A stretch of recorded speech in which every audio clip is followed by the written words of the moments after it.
क्या आपके चेहरे पर भी मास्क पहनने से दाने निकल आए हैं? तो जानिए उन्हें ख़त्म करने के 3 आसान घरेलू टोटके। अस्सलाम वालेकुम वरहमतुल्लाहि व बरकातहू। कैसे हो दोस्तों? मुझे उम्मीद है कि आप सब लोग ही खैरियत से होंगे। दोस्तों, आजकल कोरोना SOPs पर सख्ती से अमल करवाया जा रहा है। ऑफिस हो या स्कूल या कोई पब्लिक पार्क हो या रेस्टोरेंट, कहीं भी बगैर मास्क जाने की इजाज़त नहीं है। तो दोस्तों, ऐसे में जल्द के कई ऐसे मसाइल सामने आते हैं जिन पर काबू पाना मुश्किल हो जाता है। दोस्तों, मास्क पहनने से चेहरे की जल्द को सबसे बड़े मसले का सामना करना पड़ता है और वो है दाने। दोस्तों, आमतौर पर तो एक्ने निकलती ही है, लेकिन मास्क पहनने से आपका चेहरा ज़्यादा मुतासिर होता है, जिसकी सबसे बड़ी वजह चेहरे को मुनासिब मिकदार में ऑक्सीजन ना मिलना है।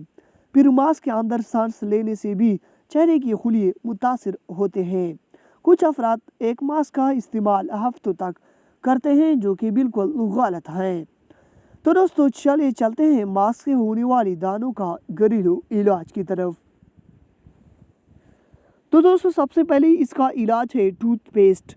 दोस्तों, टूथपेस्ट में बेकिंग सोडा और हाइड्रोजन परऑक्साइड पाया जाता है, जो कि खुश्क करने का काम करता है। तो दोस्तों, जब आप टूथपेस्ट अपने दानों पर लगाएंगे तो उन्हें जिल्द को खुश्क कर देगा। आहिस्ता आहिस्ता वो बिल्कुल गायब हो जाएंगे। ये इंतहाई सस्ता और आसान तरीका है। तो चलिए दोस्तों, चलते हैं तरीका या इलाज नंबर 2 की जानिब। दोस्तों, शहद और दालचीनी का मास्क। दोस्तों, शहद और दालचीनी में ये खसूसियात पाई जाती हैं कि वो जलन और सुर्खी को कम करने में मदद देती है। दोस्तों, एक तहकीक से ये भी मालूम हुआ कि ये दोनों अज्जा जब मिक्स हो जाते हैं तो बैक्टीरिया के खिलाफ एक्शन लेते हैं। दोस्तों, मास्क बनाने के लिए 2 चम्मच शहद, 1 चम्मच दालचीनी का पाउडर मिलाइए और पेस्ट बना लें। 10 से 15 मिनट उसे चेहरे पर लगाएं और फिर पानी से धो लें। इंशाल्लाह इसके साथ अफाका होगा। तो दोस्तों, चलिए चलते हैं इलाज नंबर 3 या तरीका नंबर 3 के बारे में। दोस्तों, ग्रीन टी। दोस्तों, ग्रीन टी चेहरे पर मौजूद दानों के लिए बेहद मुफीद है।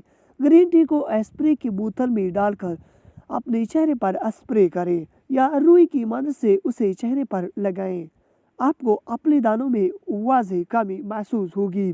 तो दोस्तों, कैसी लगी ये वीडियो कमेंट सेक्शन में हमें ज़रूर आगाह कीजिएगा। इंशाल्लाह तो दोस्तों, मिलते हैं नेक्स्ट वीडियो में। तब तक के लिए खुदा हाफिज़।